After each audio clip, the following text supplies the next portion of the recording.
Class 1 to 3 থেকে শুরু করে একদম ক্লাস 12 পর্যন্ত কি এমনকি কম্পিটিটিভ এক্সামের জন্যও যদি তোমরা প্রোনাউনের ভিডিও ইউটিউবে সার্চ করতে এসছো, তাহলে আশা করি এই ভিডিওটা দেখলে তোমাদের প্রোনাউনের সমস্ত কনসেপ্ট ক্লিয়ার হয়ে যাবে।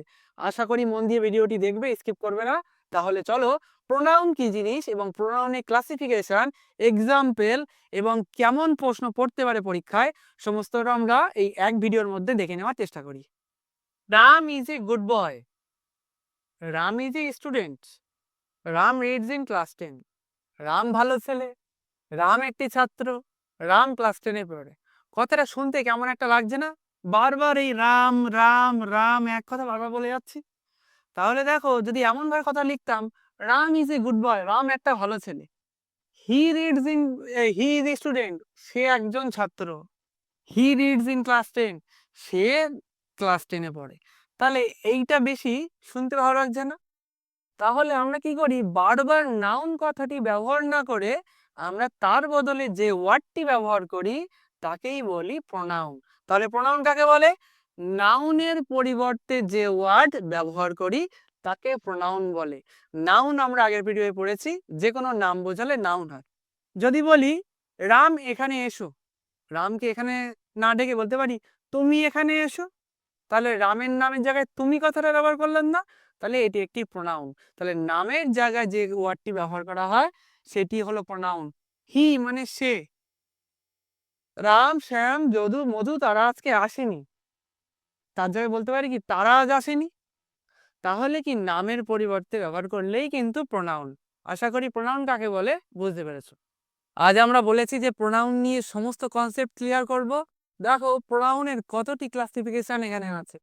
1 2 3 4 5 6 7 8, এমন 8 প্রকার প্রোনাউনের ক্লাসিফিকেশন আমরা এখন পড়ব। দেখো প্রোনাউনের কি কি ভাগ হতে পারে। Personal pronoun, possessive pronoun, reflexive pronoun, demonstrative pronoun, interrogative pronoun, relative pronoun, indefinite pronoun, distributive pronoun. তাহলে দেখো এই প্রত্যেকটি প্রোনাউন কাকে বলে, এক্সাম্পল আমরা এবার এক এক করে বুঝে নেওয়ার চেষ্টা করি। দেখো তাহলে আমাদের প্রথমে হলো পার্সোনাল প্রোনাউন। পার্সোনাল প্রোনাউন কাকে বলে? যে প্রোনাউন ব্যক্তি বা বস্তুকে বোঝায়। মানে যেটা আমরা প্রোনাউন কাকে বলে বললাম, সেইটাই পার্সোনাল প্রোনাউন। ব্যক্তি বা বস্তুকে বোঝাবে, মানে কি ব্যক্তি বা বস্তু নামের পরিবর্তে বসবে। He plays cricket. He plays cricket, তাহলে এখানে হিটা কি? হিটা একটা প্রোনাউন না?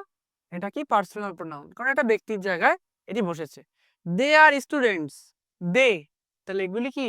এগুলি হলো পার্সোনাল প্রোনাউন। আর একটা কথা বলতে পারো কি, এরা সাবজেক্ট এবং অবজেক্ট দুটি জায়গাতেই কিন্তু বসতে পারে। হি হলে কি হয়ে যায় অবজেক্টে হিম, দে থাকলে দেম, এটিও একটি পার্সোনাল প্রোনাউন। এটিও কিন্তু একটি পার্সোনাল প্রোনাউন। আমরা ভয়েস চেঞ্জ করার সময় কিন্তু এগুলো দেখেছি, হি থাকলে হিম হয়, দে থাকলে দেম হয়। তাহলে এগুলি পার্সোনাল প্রোনাউন, ওগুলোও কিন্তু পার্সোনাল প্রোনাউনই হবে। পার্সোনাল প্রোনাউন হয়েছে। Possessive pronoun. পসেসিভ প্রোনাউন হলো যে প্রোনাউন মালিকানা বোঝায়। মালিকানা মানে কোনো কিছুর উপর আমার অধিকার আছে বা কারোর অধিকার আছে সেটি বোঝায়। কেমন, দিস বুক ইজ মাইন, এই বইটি হয় আমার।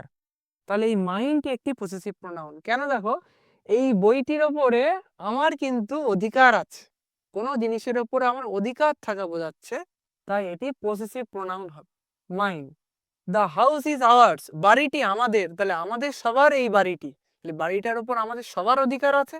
তাহলে এই ধরনের প্রোনাউন বোঝালে তখন কি হয়, সেগুলি পসেসিভ প্রোনাউন হয়। যে প্রোনাউনগুলি কি কোনো জিনিস বা কোনো কিছুর ওপরে আমাদের অধিকার প্রকাশ করায় বা মালিকানা বোঝায়, সেটি হলো পসেসিভ প্রোনাউন। এবার দেখো রিফ্লেক্সিভ প্রোনাউন। রিফ্লেক্সিভ প্রোনাউনটা কি জিনিস? যখন সাবজেক্ট নিজেই নিজের কাজটা করে। যখন যে সাবজেক্ট সে নিজেই নিজের কাজটা করছে, কেমন ভাবে করছে? শি হার্ট হারসেলফ, সে নিজেকেই হার্ট করে ফেলেছে বা নিজেকেই কষ্ট দিয়েছে। তাহলে হারসেলফ মানে সে নিজেকেই নিজে কষ্ট দিল না। আই ডিড ইট মাইসেলফ, আমি এটা নিজেই করেছি, তাহলে সাবজেক্ট কাজটা নিজেই করেছে।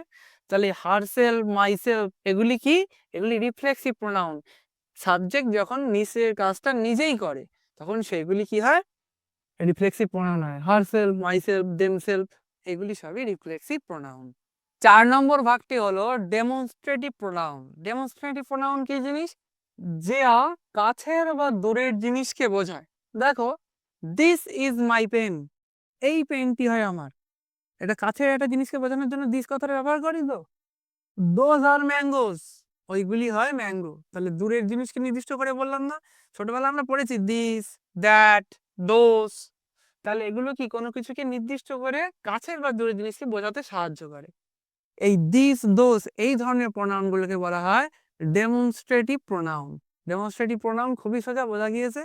ইন্টারগেটিভ প্রোনাউন যখন আমরা WH ওয়ার্ড জানি, প্রশ্ন করার জন্য ব্যবহৃত হয়। হু আর ইউ, তুমি কে?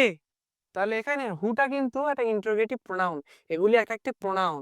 এগুলি কি ধরনের প্রোনাউন? Interrogative pronoun. এগুলো প্রশ্ন করার জন্য ব্যবহার করা হয়। হুইচ ইজ ইয়োর বুক, কোন বইটি তোমার? তাহলে হুইচ, হু, WH ওয়ার্ড দিয়ে প্রশ্ন করলে সেগুলি কি হয়? সেগুলি কিন্তু ইন্টারোগেটিভ প্রোনাউন হিসেবেই ধরা হয়। রিলেটিভ প্রোনাউন, রিলেটিভ প্রোনাউন দুটি বাক্যকে যুক্ত করে। তাহলে WH ওয়ার্ড প্রশ্ন হিসেবে বসতে পারে, আবার কিন্তু দুটো বাক্যকে জুড়তেও কাজে লাগে।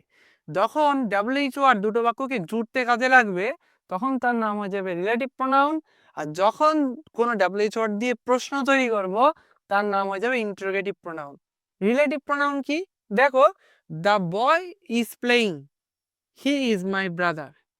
ছেলেটা খেলছে, সে আমার ভাই। এখানে দুটো বাক্যকে জুড়লে কেমন দেখতে হয়? The boy who is playing is my brother, ছেলেটি যে খেলছে আমার ভাই। দুটো বাক্যকে একসঙ্গে জুড়লাম না? এই হু এর সাহায্যে জুড়লাম না? তাহলে WH ওয়ার্ড যখন দুটি বাক্যকে জুড়তে সাহায্য করে সেই WH ওয়ার্ড গুলোকে আমরা বলি কি? Relative pronoun. আমরা যখন 9, 10, 11, 12 জয়নিং করি তখন কিন্তু এই রিলেটিভ প্রোনাউন আমাদের কাজে লাগে, বা ক্লাস 8-এও আছে, 7-এও থাকতে পারে।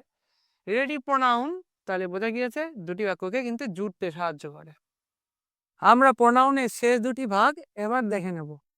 ইনডিফিনাইট প্রোনাউন, নির্দিষ্ট করে কাউকে বোঝানো হয় না। সামওয়ান ইজ কলিং ইউ, কেউ তোমায় একটা ফোন করেছে। কে করেছে আমরা জানি না, তাহলে নির্দিষ্ট করে কাউকে বোঝাতে পারছি না। তাহলে নির্দিষ্ট করে যখন কাউকে বোঝানো হয় না সেগুলিকে বলি ইনডেফিনাইট প্রোনাউন। সামওয়ান তাহলে একটি ইনডেফিনাইট প্রোনাউন, নির্দিষ্ট করে কাউকে তো বোঝাতে পারছি না। Everyone is invited to the party, প্রত্যেককে পার্টিতে নিমন্ত্রণ করা হয়েছিল। তাহলে এভরিওয়ান প্রত্যেককে, কাকে? কোনো নির্দিষ্ট করে বলছি না। তাহলে নির্দিষ্ট করে যদি কাউকে বোঝানো না হয় সেই ধরনের প্রোনাউনকে বলি ইনডেফিনাইট প্রোনাউন। আর লাস্ট হলো ডিস্ট্রিবিউটিভ প্রোনাউন। ডিস্ট্রিবিউটিভ প্রোনাউন এক একজনকে বা একজন একজন করে বোঝায়। Each of the boys got a prize, each of the boys, এখানে ইচ অফ দ্য বয়েজ প্রত্যেকটি ছেলে, প্রত্যেক মানে এক একজন, এক একজন ছেলে প্রত্যেকেই প্রাইজ পেয়েছে। তাহলে ইচ মানে এক একজন করে বোঝায়। Either of the two is correct, দুজনের মধ্যে একজন সঠিক। তাহলে দুজন না, আইদার মধ্যে, তার মধ্যে একজন, এক একজন করে বোঝানো হলে সেই প্রোনাউনগুলিকে বলি আমরা ডিস্ট্রিবিউটিভ প্রোনাউন। প্রোনাউনের চ্যাপ্টার শেষ, আশা করি সবার বোঝা গিয়েছে। যদি বুঝে থাকো চ্যানেলটাকে সাবস্ক্রাইব করতে পারো।